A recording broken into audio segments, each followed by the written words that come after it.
महाराज जी, क्या हम भोजन करते समय जो मंत्र होते हैं, श्लोक होते हैं या फिर चौपाई होते हैं, उसको मन के अंदर बोल सकते हैं? क्योंकि भोजन करते समय हमारा मन थोड़ा ना झूठा होता है, हमारा मुंह झूठा होता है।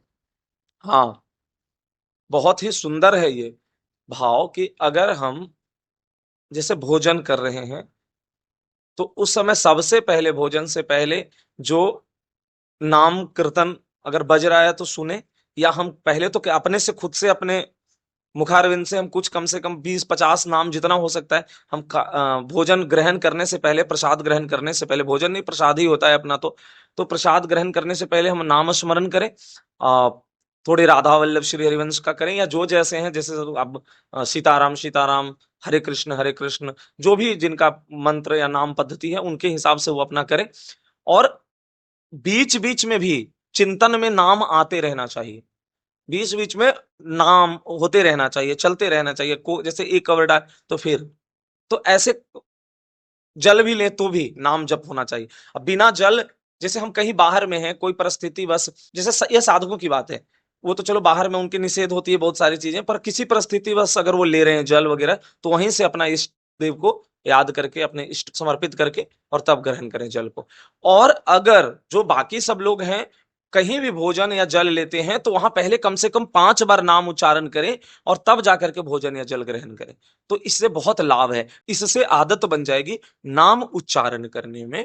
और जैसे हमने पहले भी पूर्व में भी कई बार कहा है कि इससे अभ्यास कैसे होगा, जैसे खाते समय नाम उच्चारण करेंगे, खाना से जब हम भोजन से उठ रहे हैं तब नाम उच्चारण करेंगे, हम हमारी जम्हाई आई तो नाम उच्चारण करेंगे, छींके आई तो नाम उच्चारण करें। ऐसे अभ्यास बन जाता है, तो चलते फिरते फिर नाम होगा और नाम का लाभ मिलेगा। विनीत जी मुंबई से। राधे श्याम महाराज जी। महाराज जी, मैं कार्य की वजह से रात में बहुत देरी से आता हूँ घर पे, 11 बजे के बाद। और 11 बजे के बाद हमें भोजन नहीं पाना चाहिए, तो क्या इसका मुझे पाप लगेगा या फिर इससे मैं कैसे बचूं? इसका क्या उपाय करूं? पहले तो इसका पहले एक जवाब देते हैं कि रात्रि के 11 बजे के बाद जो भोजन है वो निशाचर बेला होता है, 11 से 3 बजे का। उस समय कोई भी भोजन अगर कर रहा है तो निशाचरी प्रवृत्ति आपके अंदर आएगी, घोर तमोगुण, वो निशाचरी गुणों वाली तमोगुण आएगी।